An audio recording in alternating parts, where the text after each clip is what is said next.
inner energy field, right?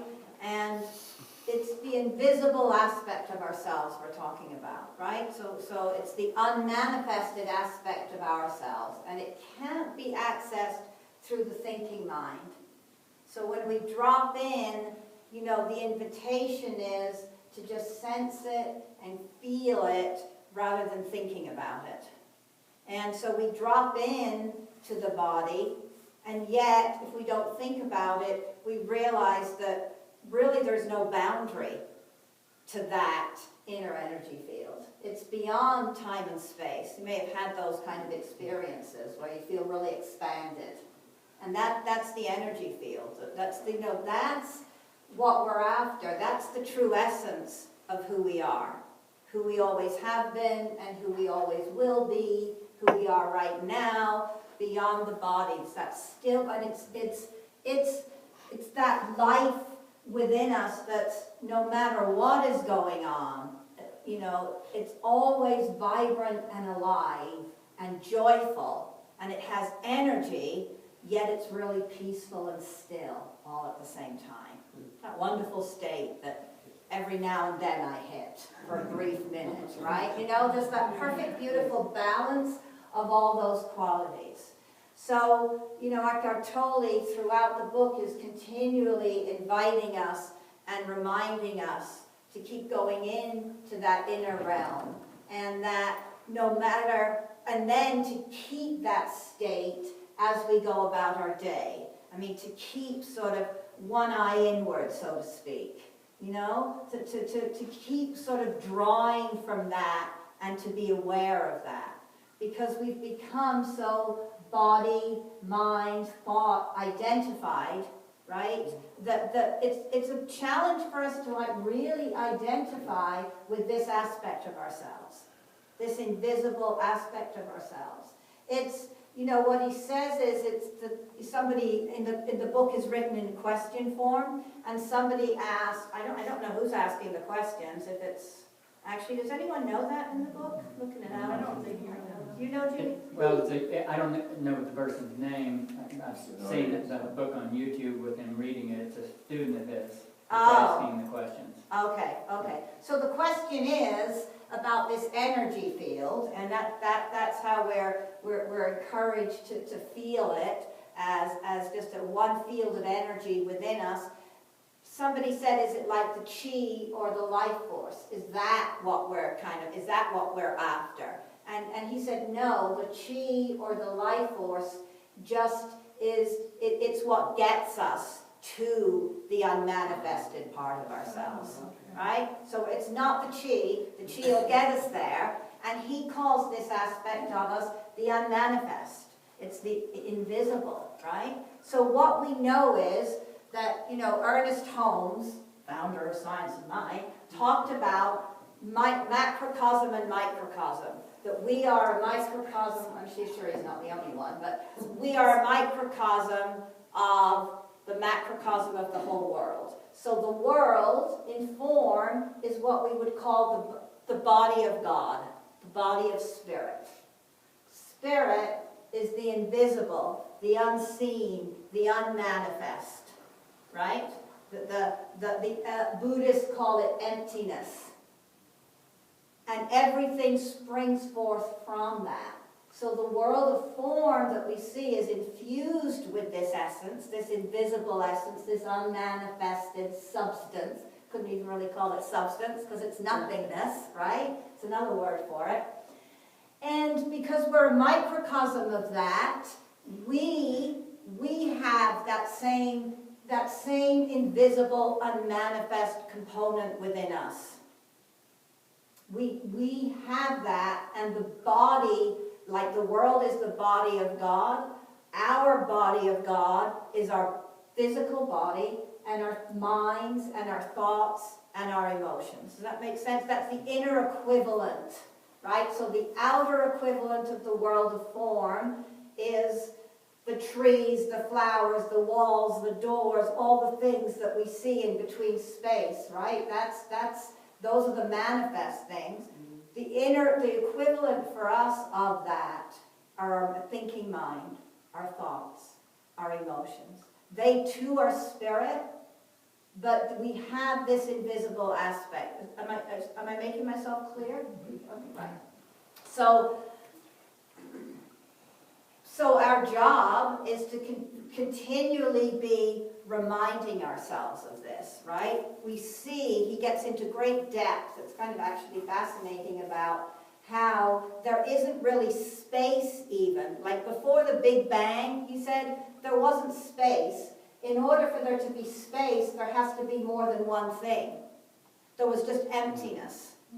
Like the Buddhists say, emptiness is form and form is emptiness. So there was just nothingness. Now, you're not going to grasp this with our minds, so just trying not to work it all out, right? But you know, that there was just this emptiness. You know, there was a Buddhist teacher teaching a class of students, and he had a picture of a bird and nothing else, just a picture of a bird on a big white, you know, piece of paper. And he asked, you know, the students, what is that?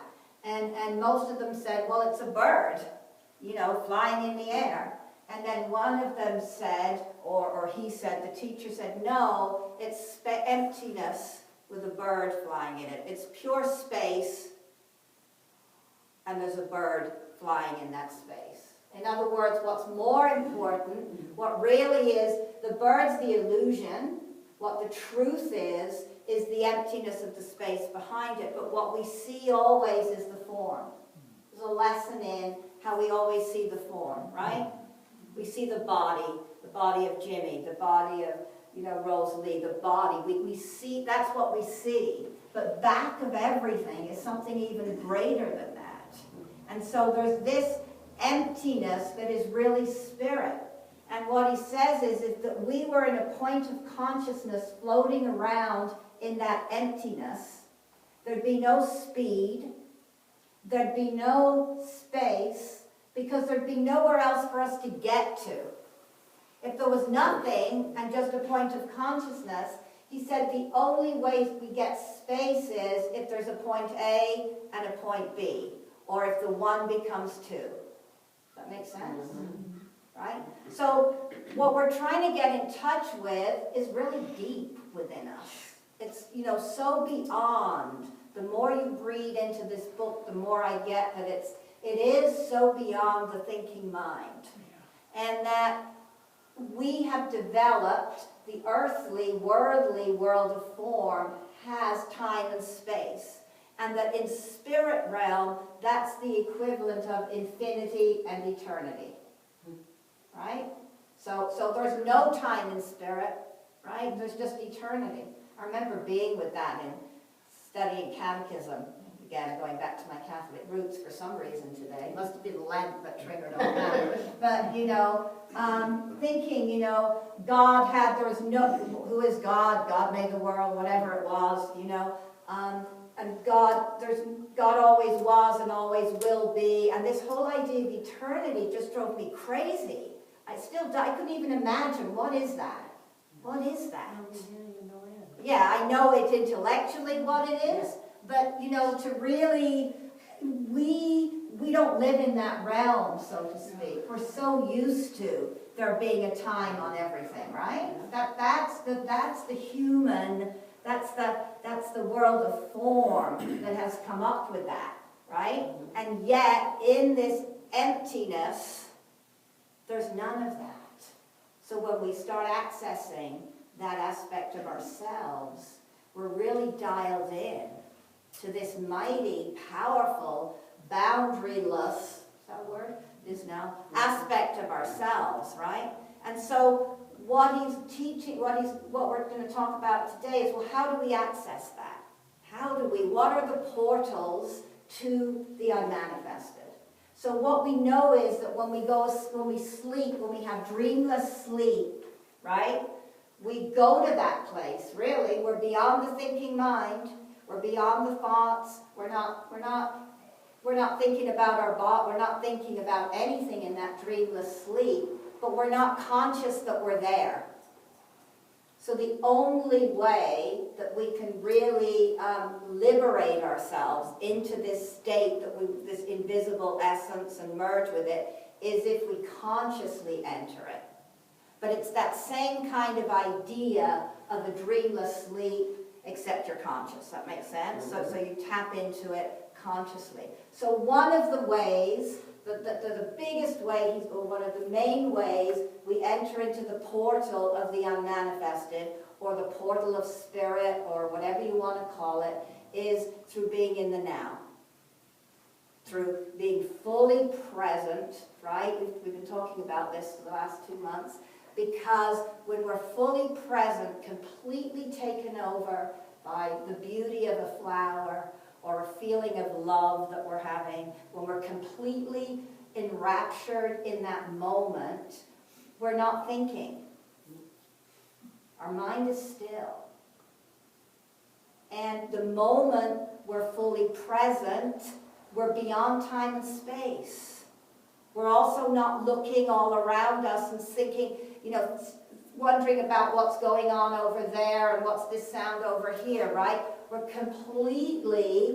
in this point of consciousness where that's where God is. That's where Spirit is.